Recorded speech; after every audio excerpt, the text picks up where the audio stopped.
वस्तुएं रहती है? दोनों प्रकार की। तो टिक हम लोग किसमें लगाए हैं?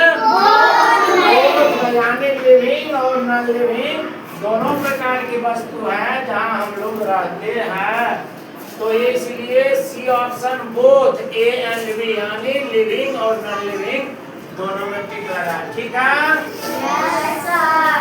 2 नंबर है which one of these is a non living thing. यहाँ जो ऑप्शन 3 था उसमें कहता नॉन लिविंग थिंग कौन है उसको चूज करना है और उसमें टिक लगाना है। ए में है कैट, बी में है बुक, सी में है पैरोट। अब इसमें हम लोग देखते हैं कैट, बुक और पैरोट में नॉन लिविंग कौन होगा? हाँ बहुत अच्छा, बुक होगा। आप लोग समझ गए हैं पूरा।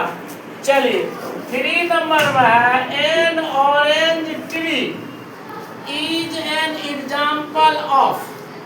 संतरा का पेड़ उदाहरण है, कहता है लिविंग थिंग का, नॉन लिविंग थिंग का, नॉन ऑफ दिस यानी इन दोनों में से कोई नहीं। ऑरेंज ट्री देखे हैं आप लोग? चलो टाब का पेड़ देखे हैं? Yes sir. उसमें जो फल लगता है कितना बड़ा बड़ा होता है? कितना बड़ा होता है? किस रंग का होता है? जब पक जाता है तो येलो, पीला हो जाता है। उसको हम लोग पूजा पाठ में भी चढ़ाते हैं। Yes sir. कौन पूजा पाठ में चढ़ाते हैं?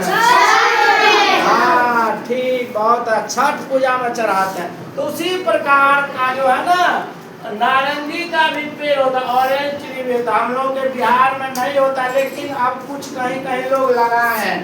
अपने बिहारीगंज के बगल में भागलपुर जिला में एक स्थान है डौगछिया, वह पुलिस जिला है, हाईवे के बगल में, नेशनल हाईवे के बगल। वहाँ एक किसान ऑरेंज ट्री का बगीचा लगाया और उसमें फला भी है।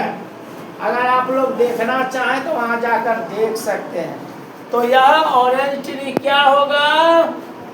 लिविंग थिंग्स का उदाहरण है। किसका उदाहरण है? Living things. चलिए बहुत अच्छा। और 4 नंबर भाई थिंग दैट ब्रेथ्स। सांस कौन वस्तु लेती है?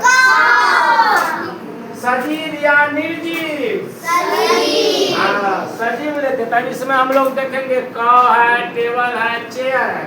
का, टेबल और चेयर में कौन ब्रेथ लेगा? का। इसी क्यों किया? लिविंग थिंग है।